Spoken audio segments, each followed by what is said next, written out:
Let's look back to around 1700 BC. In the flickering light of a hearth, a lineage of priests began compiling thousands of verses into what we now know as the Rig Veda, the first testament of mankind.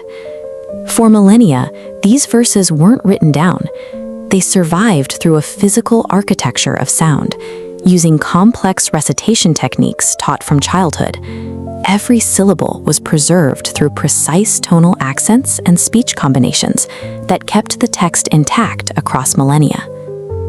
This collection acts as a literal fossil record of early human consciousness, preserving the inner life of our ancestors centuries before the invention of writing. When we read these hymns in chronological order, we can track a massive intellectual evolution. We see humanity transforming from survivors struggling with the elements into philosophers mapping the cosmos. This evolution is visible in the physical structure of the text itself.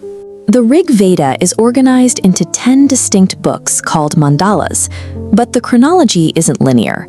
Books 2 through 7 form the ancient core, the shortest and oldest part. Books 1 and 10 are much later, longer editions, layered on centuries later. The central mystery is the shift in perspective between these layers.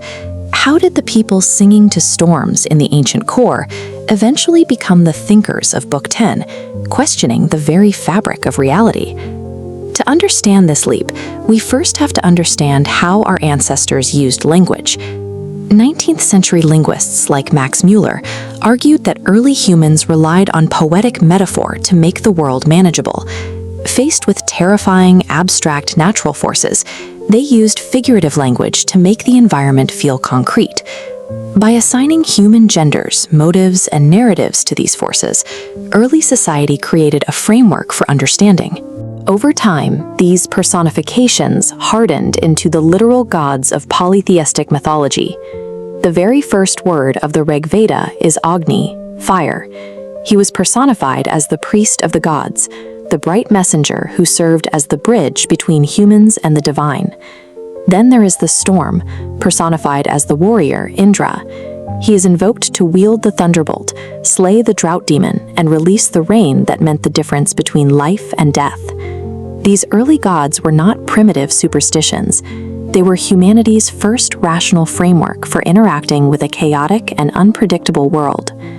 As society shifted from nomadic life to settled agriculture and larger communities, life became more stable. They began to forge iron tools and build more complex political structures, and their intellectual questions grew alongside them. This shift is recorded in the newer 10th Mandala. Here, the tone of the text changes.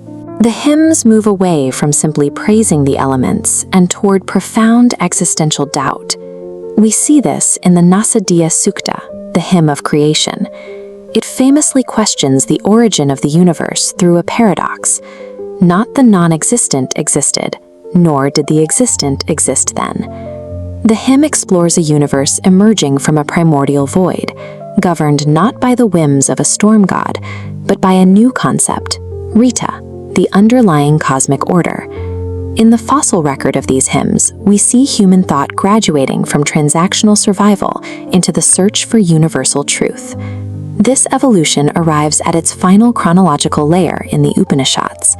Here, the cultural paradigm shifted from appeasing gods toward the attainment of inner knowledge. The literal physical fire sacrifices of the early hymns were redescribed symbolically. Thinkers began to view the ritual not as a physical transaction, but as an internalized realization of cosmic forces. In the Chandogya Upanishad, the teacher Udaloka Aruni demonstrates this concept by instructing his son with the seed of a banyan tree.